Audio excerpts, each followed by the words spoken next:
Iñaki Urdangarín ha comunicat al rei que ha decidit acceptar una oferta de feina com a entrenador d'handbol a Doha, la capital de Qatar. Tot i que està imputat en el cas Nos, el jutge no li ha retirat el passaport i la Fiscalia Anticorrupció ha confirmat avui que no sol·licitarà que li retirin. Sí que ho farà el sindicat Manos Limpias, que no està d'acord que Urdangarín se'n vagi a fer feina a l'estranger mentre està obert el procés d'instrucció del cas Nos. El fiscal anticorrupció Pedro Rac ha confirmat que la Fiscalia no demanarà que retiri el passaport al duc de Palma, ja que considera que no hi ha risc de fuga. No se va a adoptar ninguna medida al respecto. Ha estado ya 2 años en Washington y ninguna medida se ha adoptado. Por tanto, están en las mismas condiciones. Sí.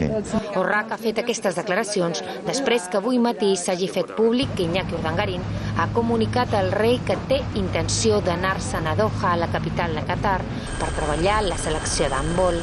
Segons ha pogut saber IB3, l'oferta a Urdangarín prové del govern qatarià i la feina consistiria a col·laborar en l'organització del Mundial d'handbol que es disputarà a Qatar l'any 2015.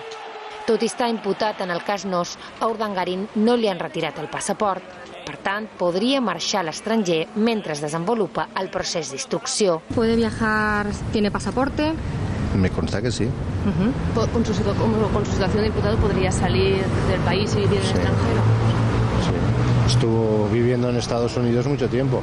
El sindicat Manos Limpias, que exerceix d'acusació particular al cas Nos, ha anunciat que demanarà immediatament al jutge Castro que retiri el passaport Urdangarín i que li impedeixi anar-se'n a Qatar, un país amb el qual, recorda el sindicat, Espanya no té firmat cap tractat d'extradició. No es normal que un imputado, donde existen más que indicios ya de que esa imputación va a culminar con un escrito de acusación y va a ser juzgado en la audiencia provincial en el juicio oral, pues esté a miles de kilómetros de España. No obstant això, el jutge Castro ha dit avui matí, en sortir dels jutjats, que ell, de moment, ningú no li ha sol·licitat la mesura cautelar.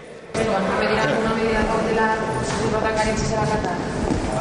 Esto a mí nadie me lo ha pedido. La família reial espanyola manté una estreta relació amb l'emir de Qatar, que, convidat pels monarques el març de 2011, va fer amb la seva dona una visita d'estat de 3 dies a Espanya per mostrar el seu interès d'invertir 3.000 milions d'euros en empreses espanyoles.